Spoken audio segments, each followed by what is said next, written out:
Hello everyone. Bharat सरकार ने आज नेशनल एजुकेशन पॉलिसी 2020 अनाउंस करी है।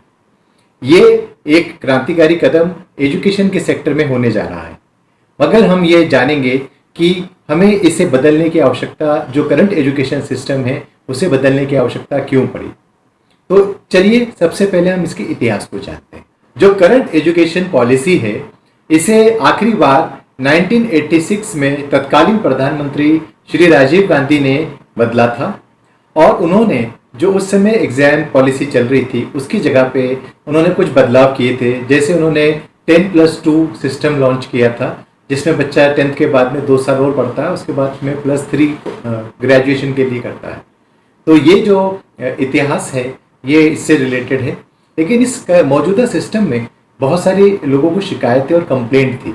जैसे पहली कंप्लेंट लोगों को ये लगती थी कि ये जो हमारा एजुकेशन सिस्टम है, जो आज हम लोग पढ़ रहे हैं, जिसमें ये करंट एजुकेशन सिस्टम में लोगों को जॉब्स नहीं मिल रही। तो इसीलिए सबसे पहली जो शिकायत होती थी कि it's fail to provide jobs. Number 2 पे जो कंप्लेंट आती थी या लोग बोलते थे कि ये नहीं है अच्छा, वो है इसके अंदर ये काफ़ी कुछ इसमें लैक ऑफ प्रैक्टिकल नॉलेज। जो लोगों को, बच्चों को सीखने की जो स्किल्स हैं उसकी जगह बच्चे केवल रटन विद्या के ऊपर ध्यान देते थे, केवल चीज़ों को रटने के ऊपर ध्यान दिया जाता था। तो इसीलिए इसके अंदर बच्चे जो प्रैक्टिकल एस्पेक्ट होता है किसी नॉलेज का, उसको कम सीख पाते थे। केवल वो क्लासरूम में बैठे रहते थे, किताबों में वो देखते थे और किताबों में वो जो अपने हिसाब से समझ पाते थे उतना ही वो उसको जानते थे। तो इस कारण से यहाँ पे कमी थी प्रैक्टिकल नॉलेज की। तीसरे नंबर पे जो इस एजुकेशन सिस्टम में परेशानी थी वो था ये एग्ज़ाम सेंट्रिक था। काफ़ी कुछ इसमें एग्ज़ाम्स के ऊपर ही फोकस किया जाता था। जैसे कि आपको साल के अंदर एक बार आपको एग्ज़ाम देनी है, या 10th की आपको एग्ज़ाम देनी है, 12th की एग्ज़ाम देनी है। तो अगर आपने उस दिन आपकी जो क्वेश्चन, आपको लक अच्छा चला और आपके जो क्वेश्चन याद किए थे वो आ गए, तो आप बहुत अच्छे ग्रेड्स ले आएंगे। अगर मान लीजिए उस दिन आप को फीवर हो गया और आप एग्ज़ाम सेंटर नहीं जा पाए, तो आप उस साल आप किसी कारण से आप एग्ज़ाम नहीं दे पाए, तो उस साल आप फेल हो जाएंगे, उस साल आपको रिपीट करना पड़ेगा। तो ये एग्ज़ाम सेंट्रिक एग्ज़ाम होने के कारण जो है लोगों को शिकायत होती थी। एक ही दिन में, एक ही साल में आपकी साल भर की मेहनत को इवेलुएट किया जाता था, जो कि बिल्कुल सही तरीका नहीं है।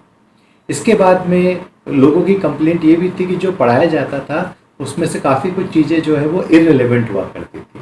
स्पेशली जैसे बच्चे, बहुत पुराना इतिहास अगर उनको बताया जाए तो वो सोचते थे कि ये इतिहास हमें, इसका हमें आगे उपयोग क्या करेंगे, है ना। तो आपने मशहूर गाना भी सुना होगा कि सिकंदर ने पोरस से की थी लड़ाई, तो मैं क्या करूँ।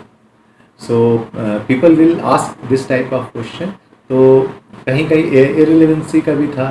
कंप्यूटर के अंदर जो कंटिन्यूसली अपडेट होता है, तो जो बच्चों को पढ़ाया जाए तब तक वो कुछ समय बाद वो मार्केट से ख़त्म हो जाए या हट जाए या चेंज हो जाए या एडवांस वर्जन आ जाए। तो इस प्रकार की परेशानी हमको देखने को मिलती थी। अगला जो कंप्लेंट या प्रॉब्लम हम लोग यहाँ देखते थे, दैट इज़ द कमर्शियलाइजेशन।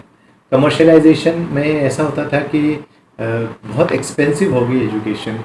जो लोगों को काफ़ी अमाउंट अपना जो है अपने इनकम का वो इस पर खर्च करना पड़ रहा है।